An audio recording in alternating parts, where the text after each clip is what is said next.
kapan kita jadi paling nasionalis? Pas nonton bola. Timnas Day, ya nggak? Ya karena disitulah secara kolektif kita melakukan ritual untuk mengingatkan imajinasi kolektif yang namanya Indonesia tadi. Kita nangis kalau ada bendera berkibar, ada Indonesia Raya.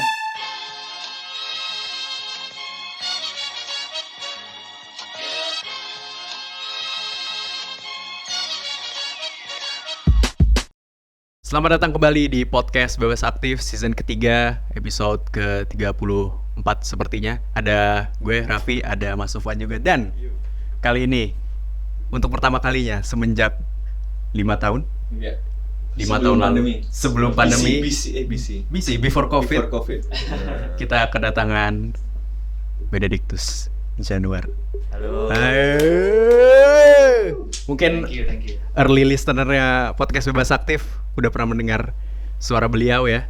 Beliau salah satu sesepuh dari kontekstual sebelum gue ada di sini sepertinya.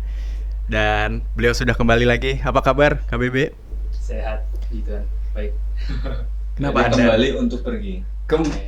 kembali untuk pergi? Karena beliau mau pergi lagi. Iya. One off episode aja ini sebenarnya. Ya, karena dia mau lanjut kuliah ke Inggris. Gimana Bung? Di Oxford. Di Oxford. Luar Hari ini biasa. ada anak Oxford loh. Calon. Calon. Saya udah diterima. Sudah. Belum dapat KTM. Belum dapat kata. Dan sayang KBB, ada juga narasumber kita, bintang tamu kita spesial kali ini ada Mas Rizky, adalah pegawai dari pejabat. Oh enggak ya? Eselon. Semelan atau Umi? Masih umbi. Dari Kementerian Hukum dan HAM, dari Kumham, akan sharing beberapa hal tentang topik yang akan kita bahas. Karena baru kemarin ya, sekarang kita rekaman tanggal 17 Mei, baru kemarin kalau nggak salah tim nasional Indonesia merilis skuadnya untuk melawan Irak di kualifikasi Piala Dunia ronde keberapa gue lupa. Dan menariknya dan selalu menimbulkan perdebatan dari 2010-an sampai sekarang masih menimbulkan perdebatan karena gue nggak tahu exactly berapa persentasenya ya, cuman banyak dari nama-namanya adalah pemain-pemain naturalisasi atau bisa dipanggil juga diaspora. Kalau dari PSSI bilangnya diaspora gitu. Ya, tapi mungkin juga ada yang nama itu nggak bisa jadi indikator. Betul. Karena kadang-kadang namanya nama orang Inggris gitu ya, nama orang itu, tapi ternyata orang Bukit Tinggi gitu. Ternyata dari kecil di Surabaya gitu. Marcelo Ferdinand itu kan nama yang sangat barat ya. Tapi besar. Beckham. Beckham Putra, ada Maldini juga dulu. Nah, bersamaan dengan itu juga banyak perdebatan kemarin juga ini ya, fans timnas Indonesia ini yang sangat-sangat beradab ini, netizennya membuat keributan di kolom komentar salah satu klub Italia yang baru promosi karena salah satu pemain naturalisasi kita katanya mau dititipin di situ tapi menolak. Banyak keributan di timeline sepak bola Indonesia, tapi yang akan kita bahas kali ini adalah naturalisasi tadi.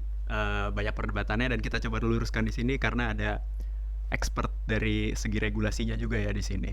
Gitu akan kita bahas. Nah, sebenarnya kan naturalisasi bukan hal baru ya di sepak bola Indonesia dan bahkan di olahraga lain di Indonesia, karena terakhir juga basket juga banyak naturalisasinya. Cuman kalau kita ngomongin bola spesifik karena yang ramai itu 2010 kalau kita ingat bersama sangat heboh Christian Gonzalez, Irfan Bahdim yang katanya naturalisasi tapi dia emang orang Indonesia aja gitu. Tahun 2010, terus di 2015-an, 2016-an pemain-pemain Liga 1 itu banyak banget pemain-pemain asing, Spasojevic, Iqbal Nevo dan kawan-kawannya, bahkan yang di Liga 2 gitu ya, yang karirnya juga bukan di divisi teratas. Dan ini akhirnya menimbulkan banyak perdebatan sekarang juga gitu, walaupun akhirnya pemain naturalisasinya harusnya on paper lebih bagus karena mainnya di Eropa gitu, walaupun dengan berbagai kualitas tim dan divisinya gitu ya. Cuman gue ke sepuh dulu nih yang udah 5 tahun absen dari Ajarin dong Bu. ajarin gimana podcast dong Bu. Tapi sebagai penggemar bola juga yang dari Indonesia yang jarang juara ini, lu melihat fenomena naturalisasi itu sebagai sesuatu yang negatif atau positif atau a bit of both gitu? Menurut lu gimana?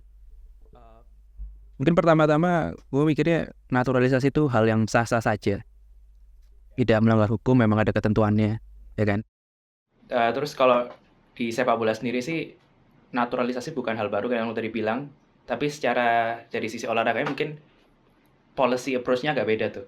Kalau dulu kayaknya kita karena seseorang main lama di Liga 1, di ISL, terus oke, kita jadi ini pemain naturalisasi gitu ya, dengan segala kualitasnya. Tapi kalau sekarang kita lebih ke lebih targeted, kita pikir jangka panjang, pemain-pemain yang kita naturalisasi juga yang bisa main lama gitu, nggak cuma sekedar 2 tahun 3 tahun, karena pemain-pemain muda gitu sih.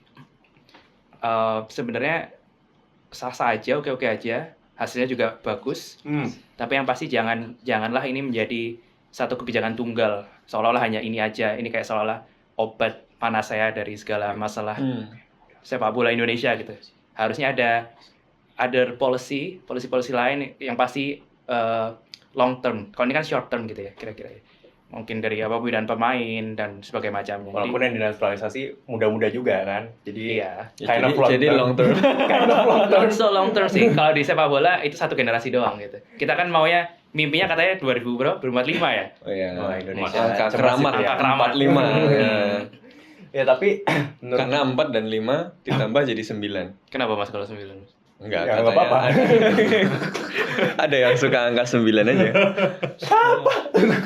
siapa yang suka angka 9? Ada lah presiden sebelum Bapak yang sekarang. Waduh. Oh, ya. Iya. Tapi kalau gua menurut gua ya itu tadi secara legal oke, secara legal ini sudah cocok jadi pejabat. Karena jawabannya adalah secara legal sah aja, orang nggak ada aturannya yang membolehkan kok ya gimana. Tapi sebenarnya aturannya gimana sih? Nah, ada pejabat yang asli nih kayaknya. Ada pejabat yang asli. Dan gue juga tambahan juga pertanyaan, gue merasa nih salah satu kenapa menurut gue naturalisasi ini menurut gue agak fishy gitu ya, agak gimana gitu, karena kok kayak cepet banget gitu. Ada yang gue tahu-tahu nih orang udah orang Indonesia aja, cuman emang ada yang lama ya. Gue tahu Martin Paes tuh sampai sekarang belum dipanggil-panggil, kayaknya udah lama. Cuman ada beberapa yang Udah tiba-tiba udah orang Enggak, Indonesia. itu aja dia ini berkasnya ada yang hilang. Oh. Di itu terus. Ini beneran apa? Oh, enggak bercanda. Soalnya kalau kita ngurus ke itu kan biasanya gitu ya, Belum berkas ada kita terus ini fotokopi kartu tiba-tiba keluarga gitu ya. hilang gitu. Terus diminta lagi. Maaf mas keselip. Boleh dikumpulin lagi nggak? Nah, gitu. Nah. Mereka ngalamin itu nggak ya? Nah, kita tanya. nih ke Ordal. Ada Mas Rizky yang sebenarnya juga mungkin tahu seluk-beluknya ya, apa sebenarnya regulasinya gimana soal pemain naturalisasi ini, dan kenapa kalau dari orang awam rasanya ada yang cepat, ada yang lama, apakah ini special treatment buat pemain bola apa gimana? Boleh Mas. Thank you. Sebelumnya disclaimer karena gue juga cuti selama 2 tahun ini, tugas belajar, jadi mungkin terkait tugas fungsi dan organisasi dan tata kerja mungkin ada yang agak miss. Oke. Kalau terkait kewarganegaraan, sebetulnya itu merupakan tugas dan fungsi dari Direktorat Jenderal Administrasi Hukum Umum di Direktorat Tata Negara, Subdirektorat Kewarganegaraan. Nah, sebenarnya kita ada 4 regulasi terkait kewarganegaraan. Yang pertama ada naturalisasi murni, itu berdasarkan pasal 8 Undang-Undang Nomor 12 Tahun 2006. Ada juga naturalisasi melalui perkawinan. Ini nanti ada tesnya ya. Pasal berapa gitu. Ada juga, nah ini yang penting nih, naturalisasi bagi orang yang telah berjasa bagi negara atau dengan alasan kepentingan negara berdasarkan pasal 20 Undang-Undang Nomor 12 Tahun 2006.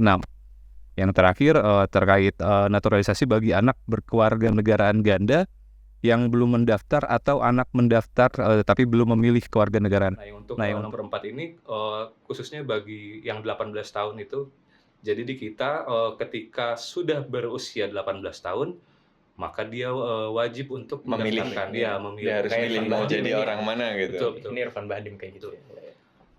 Kemudian Sebetulnya untuk prosesnya di Kemenkumham, di Ditjen AHU, sebetulnya itu ada yang namanya tim pemeriksa dan peneliti pemberian kewarganegaraan, TP3K. Nah, jadi nggak serta-merta masukin sekarang, besok langsung main gitu. Enggak, tapi melalui proses-prosesnya. Nah, yang seru adalah kalau misalkan kita membandingkan kasusnya Gonzales sama kasus yang sekarang, eh, Gonzales sendiri kan tidak memiliki darah Indonesia ya. Ya. Kalau yang disampaikan Mas Sofan berarti Yos Sanguinis kalau nggak salah. Loh, ini belum tadi. Benar. Ya nggak apa-apa. Tadi ngobrol sebelum mulai. Ngobrol maksudnya over. Nah, sebetulnya kalau Gonzales itu kasusnya dia tidak mudik selama 5 tahun. Jadi dia wajib untuk stay di Indonesia selama 5 tahun, baru kemudian dia bisa mengajukan untuk mendapatkan kewarganegaraan Indonesia. Oke. Nah, kalau misalkan seseorang itu dia pulang dan pergi ke asal negaranya, maka dia perlu 10 tahun total jumlah untuk Walaupun liburan gitu. Liburan 2 hari gitu. Sepemahaman saya sih kayaknya ya. Kenapa 10 tahun? 5 tambah Kenapa nggak 8 tahun? Kenapa nggak 15 tahun? Wah, ini Gitu, Pak. 5 tambah 5, Mas. Biar lebih yakin. Nah, untuk kasus yang sekarang itu lebih benar tadi kita targeted yang punya punya darah Indonesia kayak Nathan Juaon, dia punya darah Semarang, terus ada Struik Jenner yang di tahun 2023. Jadi targeted dan dia ada sesuatu hal yang Gonzales itu tidak punya, yaitu darah Indonesia. Kalau dari 4 kategori tadi, yang sekarang nih Jenner, Choaon, Struik dan kawan-kawan itu berarti apa basisnya? kalau Punya darah Indonesia aja, bukan berprestasi atau Sebenarnya sih kepentingan negara gitu. kayaknya targeted ya berprestasi. Kemudian juga kan ada ya sebagai penikmat bola kan pasti ya perdebatan, tapi ya ngelihat mainnya bagus kan senang-senang aja kan waktu lawan Korea Selatan gitu. Oke. Berarti yang sekarang nih Jenner, Choaon dan kawan-kawan yang masih muda-muda itu naturalisasi ya, namanya beneran naturalisasi ya, bukan mereka milik kewarganegaraan ya. Naturalisasi bener, dari orang Belanda jadi orang Indonesia. Oke. Ya emang naturalisasi kan? Naturalisasi. Bukan Naturalisasi sungai misalnya. Iya. Naturalisasi atau apa itu satunya? Diaspora. Bukan, kalau sungai apa sih? Gue lupa tapi mau ngejek tapi lupa gue istilahnya. Oke, berarti mereka orang Belanda jadi orang Indonesia kan, Mas Sofwan. Ini jadi menarik soal kewarganegaraan gitu ya. Konsep kewarganegaraan yang secara konseptual tuh seperti apa? Karena perdebatan juga di lini masa sepak bola Indonesia yang sangat riuh ini, banyak yang mempertanyakan nasionalisme. Ini pemain timnas isinya bule semua. Emang mereka berani bertumpah darah untuk Indonesia, berpeluh keringat untuk Indonesia gitu. Mereka meragukan hal seperti itu. Tapi kalau Kita secara akademik, secara konseptual kita coba luruskan gitu konsep kewarganegaraan ini. What are your thoughts? Tapi sebenarnya perdebatan soal kewarganegaraan ini nggak cuma perdebatan di antara fans bola gitu ya. Secara konseptual pun perdebatannya juga keras. Tentu bukan perdebatan soal Indonesia harus naturalisasi atau enggak, tapi perdebatannya soal kewarganegaraan itu apa sih? Kan apa sih citizenship? Nah, jadi salah satu intelektual utama yang banyak bicara soal citizenship ini kan Charles Tilly. Charles Tilly itu kan yang nulis juga soal bagaimana negara itu muncul dari perang gitu kan, dan seterusnya gitu. Tapi Charles Tilly ini punya konseptualisasi yang menarik yang menurut gue bisa merangkum berbagai perbedaan definisi tadi. Dia bilang gini, ya pada dasarnya kewarganegaraan itu a form of social contract, a form of contract. Dia menyebutnya sebagai serangkaian transaksi terus-menerus, continuous transactions, yang terjadi di antara seorang individu dengan agen dari negara. Jadi agen itu sesuatu entitas yang merepresentasikan negara tadi, yang didefinisikan oleh satu adalah identifikasi si orang tadi sebagai bagian dari kategori tertentu, yaitu warga negara dari sebuah negara. Dan yang kedua didefinisikan oleh relasi antara si agen negara tadi dengan negara. Jadi hak dan kewajiban yang muncul dalam relasi antara keduanya yang terus-menerus tadi itu muncul dari dua hal tadi. Sifatnya sebagai bagian, sifat si individu sebagai bagian dari satu kategori tertentu, dan yang kedua relasi si agen dengan negara. Nah, karena dia adalah social contract, karena dia adalah sesuatu yang sifatnya transaksi terus-menerus, yang ditentukan oleh oleh hak dan kewajiban dan ditandai oleh dua sifat tadi ya, maka kemudian dia bukan sesuatu yang immutable, dia nggak tetap terus gitu. Makanya wajar kalau kemudian memang jadi perdebatan, apa sih orang Indonesia itu? Apakah orang Indonesia itu ditentukan oleh darah? Apakah orang Indonesia itu ditentukan dia tadi sudah tinggal di Indonesia lama, main di Indonesia kayak Christian Gonzalez? Atau bahkan posisi politik Ya kan? seperti dalam film Exile ya. Ya, ya kan, misalnya ya kan, kan. ya. Jadi dia tinggal lama di Indonesia, misalnya sekian tahun, kemudian berarti bisa dinaturalisasi gitu kan? Atau dia nggak tinggal di Indonesia, dia tinggal di luar negeri, masih main, tapi kemudian bisa dianggap karena dia berdarah Indonesia, punya simbah orang Indonesia, maka dia ya bisa di Indonesiakan, bisa dinaturalisasi. In fact, dua-duanya itu adalah memang dua konsep yang sama-sama digunakan oleh banyak negara untuk mendefinisikan identifikasi terhadap membership terhadap spesial kategori tadi, yaitu warga negara tadi. Nah, Brubaker itu membaginya kan jadi dua kan. Pertama adalah ius sanguinis. Ya. Ius sanguinis ini ya basisnya adalah darah, sanguin. Ya. Darahnya apa gitu ya. Nah ini dia sering memberikan contohnya itu dengan menceritakan soal Jerman ya. Ketika Jerman itu dulu muncul sebagai sebuah negara bangsa modern, kan tadinya kan kerajaan-kerajaan ya dan seterusnya. Maka kemudian ada kebutuhan untuk mendefinisikan siapa sih yang kemudian akan punya hak dan kewajiban sebagai warga negara Jerman kan.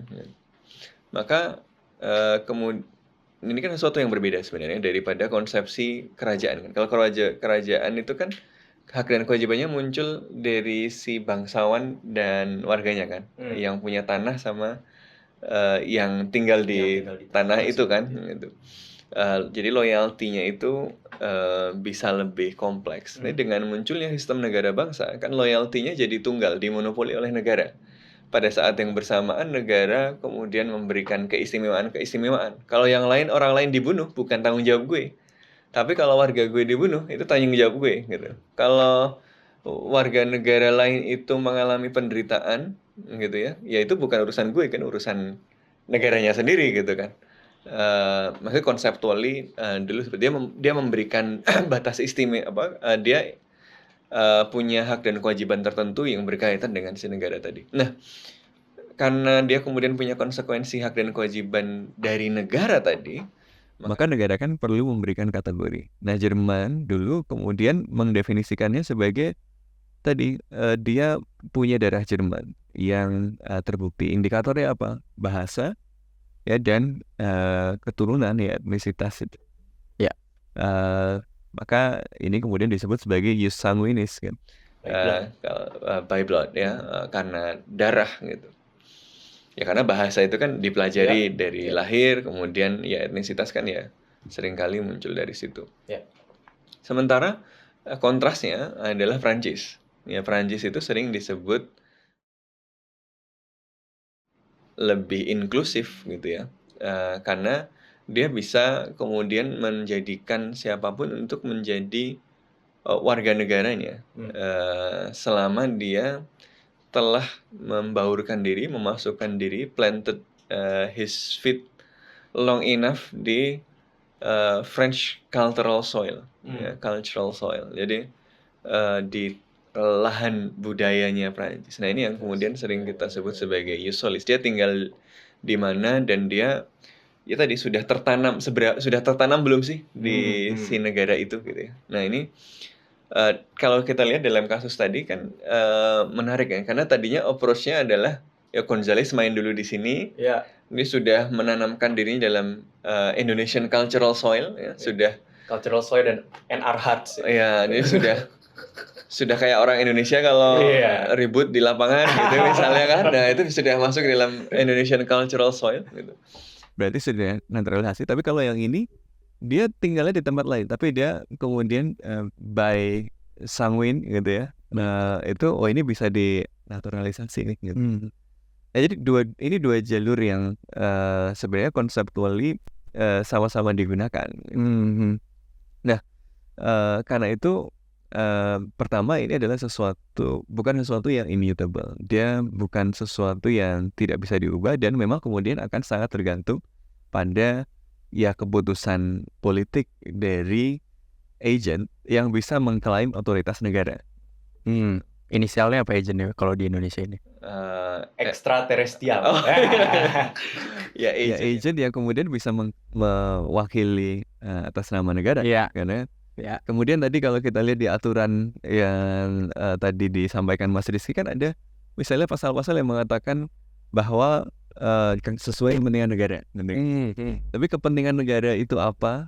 Itu kan ya tergantung yang sedang bisa mengklaim mengatasnamakan negara tadi gitu kan. Jadi kalau Ya. pertanyaannya adalah ini baik atau buruk adalah sesuatu yang politically contested kan. Sesuatu yang kemudian didefinisikan oleh si punya otoritas tadi, dan kalau sekarang terjadi dan itu dianggap ya karena yang punya otoritas menganggap ini sebagai sesuatu yang baik gitu kan.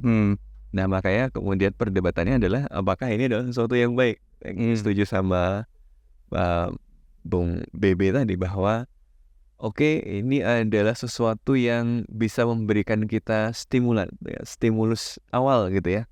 Oh ternyata ada loh orang yang kayak kita juga gitu, darahnya sama-sama gitu, ada dari Semarangnya, ada dari mana gitu ya. Maksudnya daerahnya ada relatable-nya sama kita. Dan ternyata bisa perform kayak gitu. Masa kita nggak bisa gitu ya, setidaknya jadi trigger yang kayak gitu. Tapi kalau kemudian kita tidak membereskan masalah yang lebih mendasar soal pengelolaan bolanya gitu ya, ya dia akan jadi obat sementara aja, tapi nggak menyelesaikan masalah. Gitu masih kalau masih ada Match fixing. pengaturan skor ya kan, masih ada manipulasi misalnya titipan pemain gitu ya, masih ada penggunaan klub-klub itu sebagai sarana mobilisasi Pelanggaran HAM juga, politik, ya. pelanggaran HAM dan seterusnya, ya masih akan di sini-sini aja. Jadi kalau liganya belum diberesin ya kan, persis, liganya masih ya masih tidak kondusif untuk perkembangan. Kalau kita lihat kan prestasi kita ini kan kayak gitu, waktu masih muda keren-keren gitu ya, Iya. makin ini ilmu padi. Ilmu padi. Ya, makin tua makin merunduk gitu. Merunduk betul. Merunduk prestasinya dulu. Merunduk prestasinya. jadi ya ini trigger. Oke, tapi itu kan sesuatu yang kemudian ya memang keputusan dari si pemilik otoritas. Nah, ya masalahnya kan ya kita percaya nggak sama yang punya otoritas itu, atau kita kemudian bisa memberikan saran atau enggak ke si pemilik otoritas itu kan. Nah, gue ke Mas Rizky dulu. Kalau dari aturannya sendiri, dari kalau pemain yang sekarang ya kan ada Jordi Amat, itu gue sebenarnya kaget banget ya, Jordi Amat ternyata punya darah Indonesia dan ternyata pangeran apa gitu. Dia punya darah sultan. Terus ada yang bapaknya orang Indonesia, ada Tapi namanya Indonesia sekali ya. Jordi Amat. Amat baik sekali. Sangat Spanyol itu. Suriname juga kan. Iya, ada yang dari bapaknya, ada yang dari emaknya, ada yang dari kakeknya, apa dari neneknya. Itu kalau secara legal itu ditariknya bisa sampai mana? Kalau Jordi Amat tuh kan kayaknya jauh banget ya. Masa dia ternyata pangeran gitu. Itu kayaknya jauh ya. Tapi kalau secara legal nariknya kemana nih? Ke kakek atau bisa buyutnya atau malah Kalau kakeknya gitu. nariknya sampai mana sejauh ini sebetulnya gue juga belum terlalu paham terkait hal tersebut gitu ya. Mhm. Cuma kalau misalkan kita lihat yang akhir-akhir ini sih kebanyakannya ya paling ini dari kakek gitu kan. Naik lagi paling di atasnya satu gitu. Buyut. Ya, buyut. Iya. Dan itu kalau berdasarkan tadi yang Mas Sofwan bilang ya tidak mengurangi keindonesiaannya mereka, atau mereka di lapangan juga berpeluh keringat berdarah-darah. Betul. Karena keindonesiaan itu adalah sesuatu yang socially constructed, Socially yang constructed, dikonstruksikan secara oke. sosial kan. Makanya konsepsi kewarganegaraan itu ada yang sangat eksklusif, ada yang sangat inklusif. Oke. Kalau Tilly itu membaginya jadi 4 kuadran. Jadi yang pertama inklusif dan eksklusif. Yang kedua kaitannya sama apakah dia primordial atau learn gitu ya. Jadi yang kalau dia eksklusif dan primordial itu contohnya adalah Israel gitu. Kalau Anda orang Eksklusif dan Yahudi, primordial. Oke, ya kan iya. dia kan sesuatu yang immutable Iya. keyahudian itu ya. Dia lahir di Brooklyn, di Long Island gitu ya. Datang ke Israel langsung jadi warga negara, langsung dikasih rumah gitu. Ngambil rumahnya orang Palestina. Nah, tapi anyway, konsepsinya adalah primordial, eksklusif. Iya. Gitu. Kalau kemudian ada juga yang yang inklusif tapi primordial. Contohnya adalah Utsmani. Ini kata Tilly. Jauh juga ke Usmani ya tapi ya. Primordial karena identitas yang ada jadi zaman dulu itu jadi penanda yang penting di warga negara itu, tapi tidak kemudian menjadi sesuatu yang mengeksklusikan secara ekstrim kan, karena kemudian di situ ada sistem milet. Semuanya dianggap sebagai warga negara gitu ya, walaupun tentu ada keistimewaan untuk yang dominan yaitu yang Islam gitu kan, tetapi levelnya lebih inklusif. Tapi ada juga yang learn tapi yang eksklusif itu misalnya Prancis. Oke. Jadi dia dipelajari karena tadi kalau dia bisa cultural, kalau dia bisa masuk ke dalam French cultural soil tadi ya dengan dengan tinggal di situ, memasukkan Belajar bahasa di nilai-nilai situ, Prancis di situ gitu ya. Maka dia kemudian bisa dianggap sebagai orang Prancis. Tapi ada juga yang inklusif dan diyakini bahwa identifikasi kategori itu adalah sesuatu yang learned, yang terpelajari gitu ya. Jadi ya ini contohnya Amerika Serikat, conceptually gitu ya. Oke.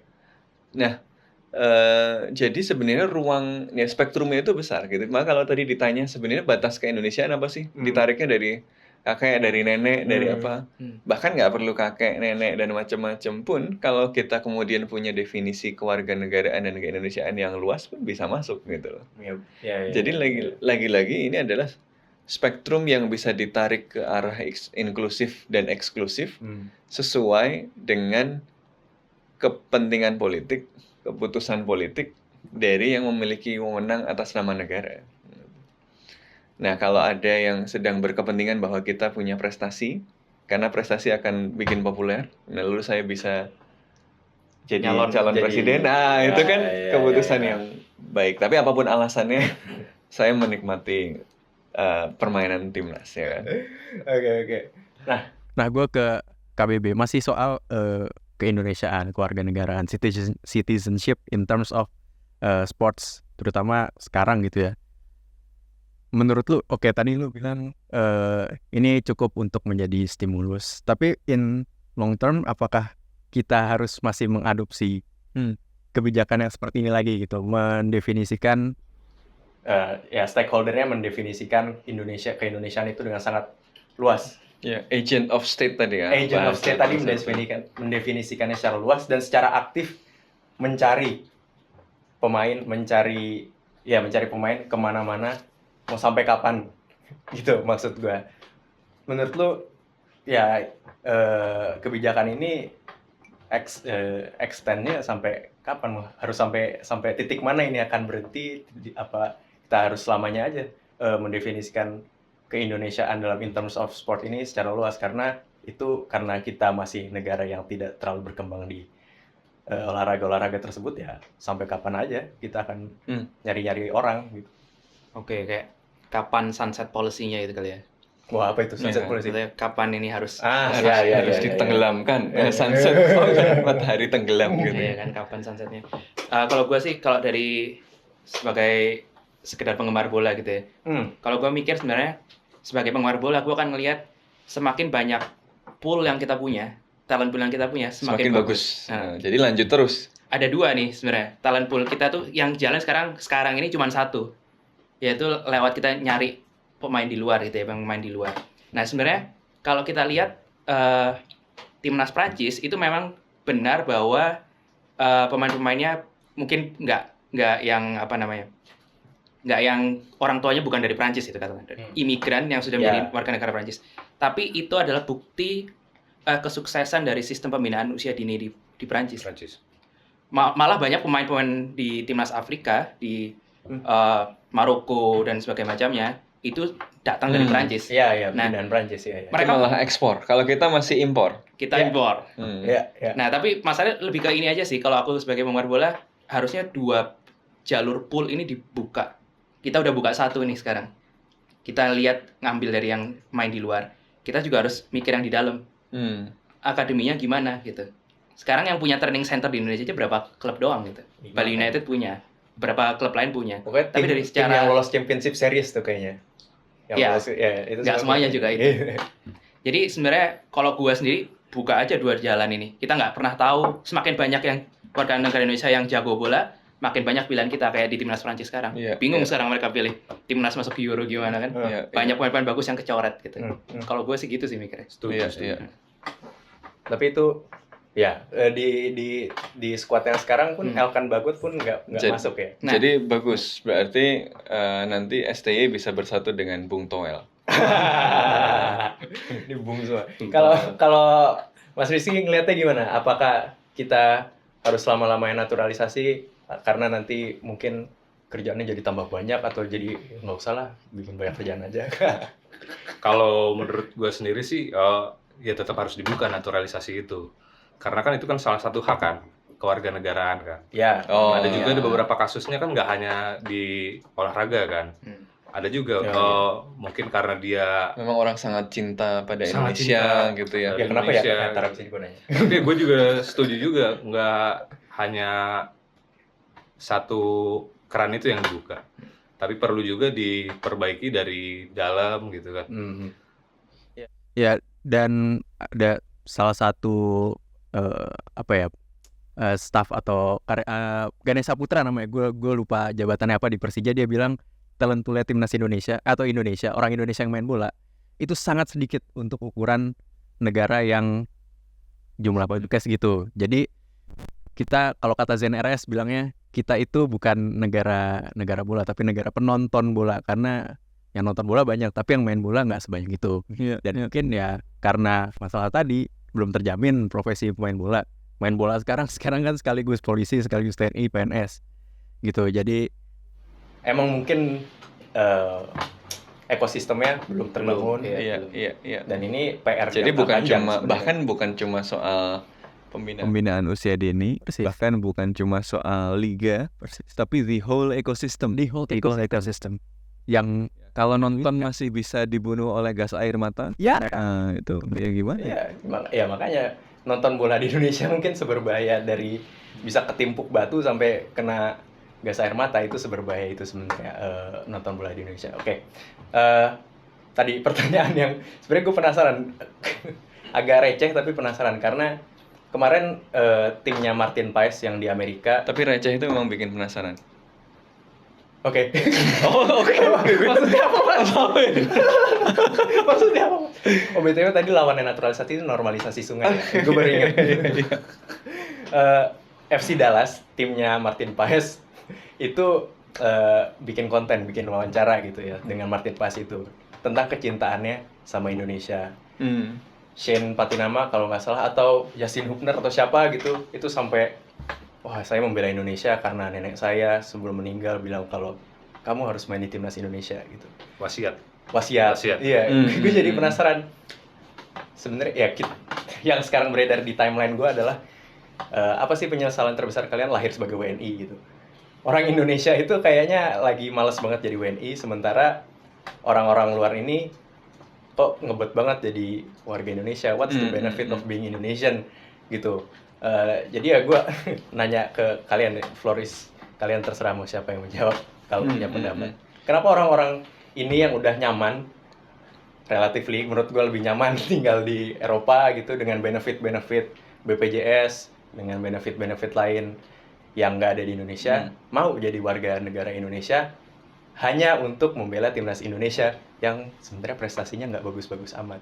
Iya. What do you think? What do you guys think? Sebelum sampai ke sana, menurut gue penting untuk memahami bahwa nasionalisme atau kebangsaan itu adalah sesuatu yang oleh Benedict Anderson disebut sebagai imagined community, ini komunitas terbayang, komunitas terbayang. Kita itu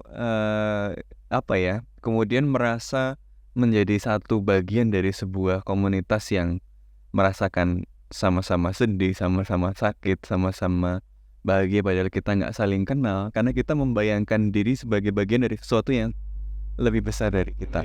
Dan itu muncul lewat proses yang panjang, yang bersifat mutual juga gitu ya. Nah, jadi dia bukan bukan selalu hitung-hitungan soal untung atau nggak untung gitu kan. Justru misalnya ketika Indonesia sebagai sebuah identitas kebangsaan itu dibangun, nggak ada untungnya untuk memilih identitas Indonesia kan? Iya. Ketika anak-anak muda itu ngumpul di Kongres Pemuda 2, kemudian menyatakan berbangsa satu, bangsa Indonesia, itu kan hitung-hitungannya rugi, bos. Iya nggak? Mereka itu bangsawan. Ya, yang terdidikan biasanya bangsawan ya gitu ya. Yang kemudian dapat banyak keistimewaan. Jadi mereka itu bisa, kalau mereka nggak aneh-aneh, nggak perlu bikin konsep gue itu orang Indonesia gitu ya. Nyaman aja. Mereka itu aman aja, hidup itu nyaman aja gitu ya. Orang lain belum bisa sekolah, dia udah sekolah gitu kan. Karirnya pasti lebih tinggi gitu. Malah aneh-aneh, malah protes sama yang ngasih beasiswa gitu kan. Itu kayak anak-anak LPDP tiba-tiba ngeritik ngasih kartu merah presiden gitu misalnya, itu kan itu kalkulasinya nggak masuk gitu.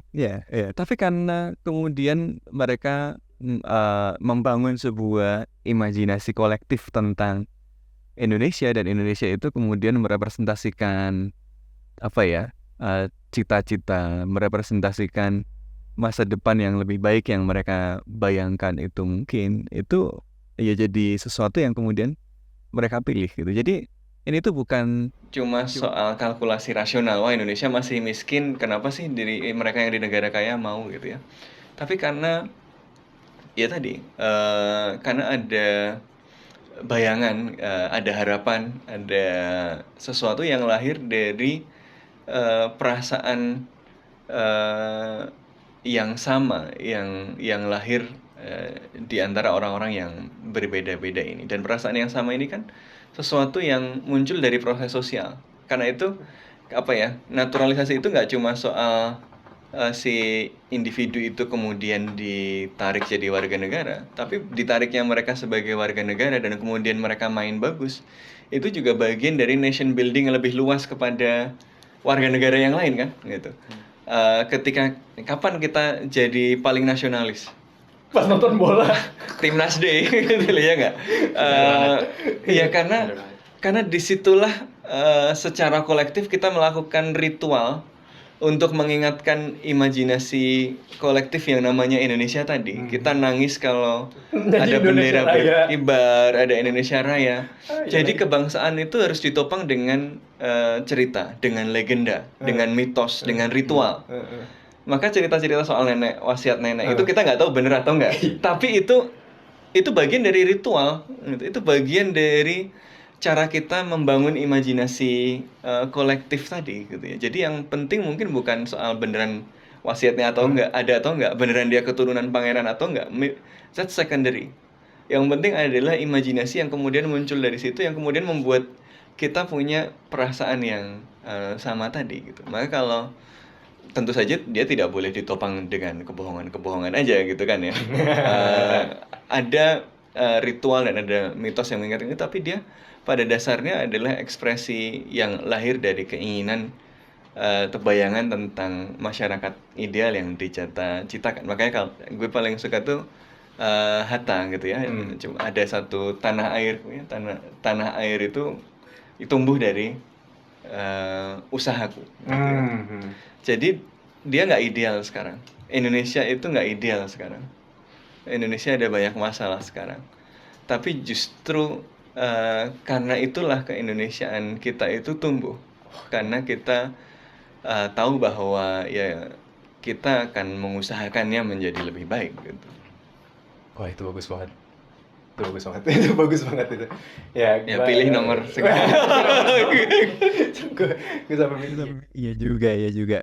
Iya, kalau nonton video nggak usah datang ke stadion, nonton video Indonesia Raya dinyanyiin atau Tanah Airku Tidak Kulupakan dinyanyiin satu stadion, merinding dan gue nggak tahu kenapa, karena justru merinding banget ketika negara ini justru lagi not in a good state, malah ada rasa benci tapi cinta, jadi curhat ya, benci tapi cintanya sama Indonesia gitu. Kayak kalau nonton film Exil gitu ya, ini orang-orang yang kalau tadi kita bicarain naturalisasi orang yang jadi orang Indonesia, ini orang Indonesia keluar terus nggak diakui sebagai orang Indonesia dan bahkan baru bisa balik ketika jadi warga negara orang.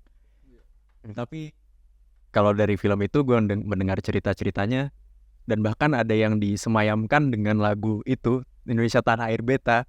Itu apakah kalian tidak berlinang air mata dengan negara ini yang dengan segala permasalahannya? But anyway, jadi curhat gue.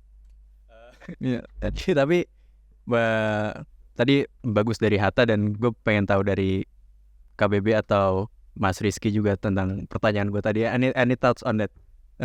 Mungkin sebagai penutup juga lah itu. Iya, kalau gue sih ngelihatnya memang benar sih, kayak mungkin bukan semata opportunity cost, bukan rasionalisasi, dan kita kadang-kadang memang ada kecenderungan ngelihat sesuatu seolah-olah ini kalkulasi material.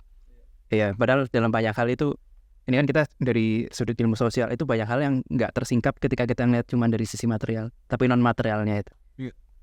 Jadi maksudnya kalau dalam banyak hal sih, mungkin soal kayak foreign policy waktu dulu kalau ingat zaman kuliah, banyak yang kita studi-studi kita melihat sesuatu itu dari sekedar neoclassical realism, decision ini rasionalisasinya apa, tapi padahal ada sisi-sisi aspek yang ideasional mungkin ya, ideasional itu jarang kita diskusikan gitu sih. Kalau apa yang aku refleksikan dari tadi. Jadi kesimpulannya Pak, anarchy is what states makes of it. Kembali lagi ke beliau. Mas Rizky mungkin sebagai penutup juga, naturalisasi ini bagaimana? Apakah ya kalau tadi dilanjutkan apa enggak, tapi general thoughts on it sebagai penutup merefleksikan apa yang kita udah diskusikan kali ini, apa yang mungkin Mas Rizky sampaikan? Kalau dari saya sedikit aja, menang kalah kita tetap Indonesia. Kemana lagi kita pulang kalau nggak di Indonesia? Wah, Ini Indonesia. luar biasa. Ini pasti nyanyi paling keras kalau lagi Indonesia Raya di stadion. Dan yang beli tiket yang mahal itu, ini beli juga nih pasti. Di depan pakai itu. Jangan lupa Timnas Day lawan Irak 6 Juni, 6 Juni, kick off jam 4. kick off jam 4. Terima kasih Bung Gelora Bung Karno Senayan. Bung Karno Stadium. Ternyata sangat mahal. Tolong ya, tiketnya mahal banget, gue gak jadi beli. Ya, ini menghambat nation building dan imagining community. Oke, I think that's it. Ngobrol-ngobrol kita kali ini. Thank you Bung Bebe atas comebacknya. Bung Sofwan. Siap. Luar biasa. Bung mungkin Raffi. Ada TV yang mau ini. Dan Bung Rizky juga atas insight-insightnya soal regulasi juga. Dan teman-teman penonton sekalian, semoga tercerahkan dengan episode kali ini. Kita ketemu lagi di podcast Bebas Aktif episode selanjutnya. Ciao.